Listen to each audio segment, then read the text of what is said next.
এভাবেই দুরূদ পাঠে অসম্ভব দোয়া কবুল হয়, যেখানে ২৯ বছর বয়সেও যেটা সম্ভব হয়নি, কয়েক সপ্তাহে সেটা সম্ভব হয়। আমি কোনো কিছু ভাবার সাথে সাথেই আল্লাহ সুবহানাহু ওয়া তাআলা সেটা কবুল করে নেন। আমার জীবনে ইস্তেগফারের অনেক অলৌকিক গল্প আছে। আমি একটা গাড়ি কিনেছি, রমজানে উমরা করেছি। আল্লাহ সুবহানাহু ওয়া তাআলার ওপর আমাদের মৃত্যুর আগ পর্যন্ত আশা রাখতে হবে। তার উপরে আশা হারানো যাবে না। আসসালামু আলাইকুম। আজকে দোয়া কবুলের গল্পে আপনাদের সাথে আমি কিছু কমেন্টের উত্তরও শেয়ার করব।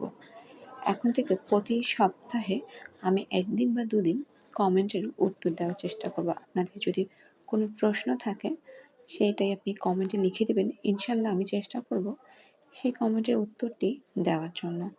আর আরেকটি কথা বলে নেই, আমি আগেই বলেছি আমি কোনো আলেমা নয়। আমি একজন জেনারেল লাইনে পড়া একজন স্টুডেন্ট। আমি আমার জীবনের অভিজ্ঞতা থেকে আপনাদের সাথে এই চ্যানেলটির মাধ্যমে আপনাদের সাথে আমার অভিজ্ঞতা শেয়ার করা, আমল শেয়ার করা, যাতে আমি যেভাবে জীবনের সম্মুখীন হয়েছি যদি একটু হলেও আমার মাধ্যমে কোনো বোন বা ভাই, কোনো আন্টি বা আঙ্কেল উপকৃত হন, তাহলে আমার জন্য দোয়া করবেন। আমি সওয়াবের আশায় আসলে এই চ্যানেলটি খোলা। আল্লাহ তাআলা আমাদের সকলের নেক হাজত পূরণ করুক। আমিন সুম্মা আমিন। প্রথম কমেন্টটি হচ্ছে জীবন নাহার বোনের। আসসালামু আলাইকুম। জীবন নাহার বোন, আপনি আমার লাস্ট দোয়া কবুলের গল্প ভিডিওতে জানতে চেয়েছিলেন ওখানে কোন রুকায়ার কথা বলা হয়েছিল। আসলে আমি বলেছিলাম গল্পগুলো সংগৃহীত, আর যিনি গল্পটা লিখেছিলেন তিনি বলেননি ওখানে যে তিনি বদনজর রুকায়া করেছেন নাকি বিয়ে বন্ধের জন্য রুকায়া করেছেন। আপনি যে কোনো রুকায়াই করতে পারেন। আমার মতে আপনি বদনজরের রুকায়া এবং বিয়ে বন্ধের রুকায়া এই দুটোই করবেন। আল্লাহ তাআলা রুকায়া আমাদের সমস্যার সমাধান যেন আমরা নিজেরা করতে পারি। আমরা যেন বিভিন্ন মানুষের কাছে গিয়ে, বিভিন্ন ফালতু মানুষের কাছে গিয়ে আমরা যাতে তাদের প্রতারণায় ফাঁদে না পড়ি। এজন্য আল্লাহ তাআলা আমাদেরকে বিভিন্ন সমস্যার জন্য রুকায়া করতে বলেছেন। নবীজির পরামর্শ রুকায়া করা। তিনি নিজেও রুকায়া করতেন। এখন কথা হচ্ছে আপনি কি রুকায়া করবেন। আপনি বদনজরের রুকায়া করবেন আমার মতে, এবং বিয়ে বন্ধেরও রুকায়া করবেন। আপনি যদি জানতে চান কোথায় থেকে রুকায়া করবেন বা কোনো কিছু, আমার মনে হয় আপনি সেলফ রুকায়া করেন। আপনি রুকায়া বিডি সাপোর্ট একটি চ্যানেল আছে, ওনাদের ইউটিউবে একটি চ্যানেল আছে এবং ফেসবুকেও একটি গ্রুপ আছে, পেজ আছে। আমি চেষ্টা করব ওনাদের পেজের লিঙ্ক যদি পারি বা ইউটিউব চ্যানেলের যদি লিঙ্ক পাই ডেসক্রিপশন বক্সে দিয়ে দেবো, নয়তো বা আপনার ডেসক্রিপশন বক্সে তো সম্ভব হবে না, কমেন্ট বক্সে আমি যেখান থেকে রুকায়া শুনি সেই কয়েকটা চ্যানেল আছে, সেখানের স্ক্রিনশট আমি আপনাদেরকে দিয়ে দেবো। আশা করি আল্লাহ তাআলা আপনার সমস্যার সমাধান করে দিবেন। দোয়া রইল আপনার জন্য, আর আপনি আমার জন্য দোয়া করবেন এবং আপনার আপডেট আমার সাথে শেয়ার করবেন। যদি আপনি আমার সাথে কথা বলতে চান তাহলে আপনি আমার দ্বিতীয় কমেন্ট হচ্ছে মাহিদ আপুর। আপনি লিখেছেন আমার স্বামী আমাকে ডিভোর্স দেওয়ার জন্য পাগল হইছে, তাই সবাই আমার জন্য দোয়া করবেন, আল্লাহ যেন তার মন নরম করে দেয়। আপু, কেন আপনার হাজব্যান্ড আপনাকে ডিভোর্স দিতে চায় সেটি যদি লিখতেন তাহলে একটু ভালো হতো। আর আমি ২-৩ জায়গায় দেখেছি আপনি ২-৩টা ভিডিওতে এই কমেন্ট করেছেন। আজকে বৃহস্পতিবার, জুম্মার রাত শুরু হয়ে গেছে। আমি আজকে ২ রাকাত নফল নামাজ পড়ব। আল্লাহ তাআলা যেন আপনার স্বামীর মন নরম করে দেয়। আমি মন থেকে দোয়া করি আল্লাহ তাআলা যেন আপনার এই সংসারটাকে আপনার কাছে ফিরিয়ে দেয়। আপনার স্বামীর মন নরম করে আল্লাহ তাআলা যেন আপনার স্বামীকে আপনার কাছে ফিরিয়ে দেয়। আপনি নিজেও বেশি ইস্তিগফার, দুরূদ পড়বেন, দোয়া ইউনুস পড়বেন। ইনশাআল্লাহ সব ঠিক হয়ে যাবে। আল্লাহর উপর ভরসা রাখুন। আজকের পর্বের দোয়া কবুলের গল্পের প্রথম দোয়া কবুলের গল্প।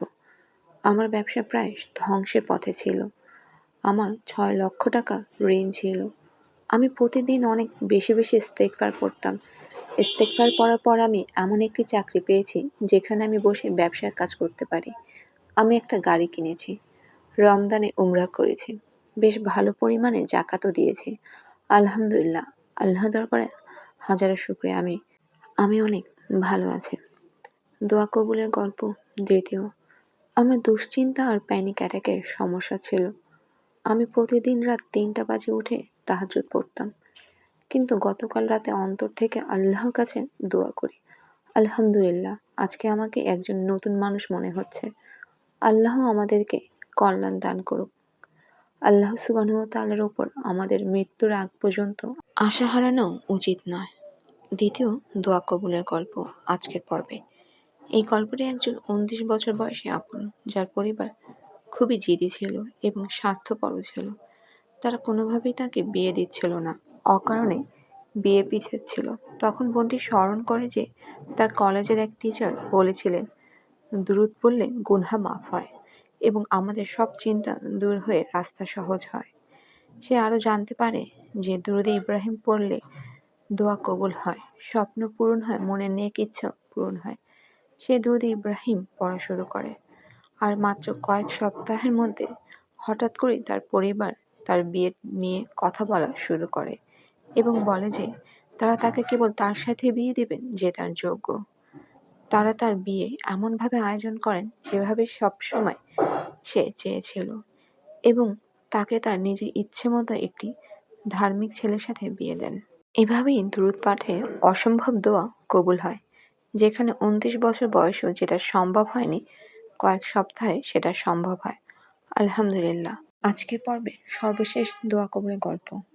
আমি গত ১ বছর ধরে ইস্তেগফার করছি। আমি ২০২৩-এর রমজান থেকে ইস্তেগফার করা শুরু করি। প্রথম আমি দিনে ১,০০০ বার ইস্তেগফার করতাম। এখন দিনে ৭ থেকে ১০,০০০ বার ইস্তেগফার করি। যার ফলাফল আমি কোনো কিছু ভাবার সাথে সাথে আল্লাহ সুবহানাহু ওয়া তাআলা তা কবুল করে নেন। আমার জীবনে ইস্তেগফারের অনেক অলৌকিক গল্প আছে।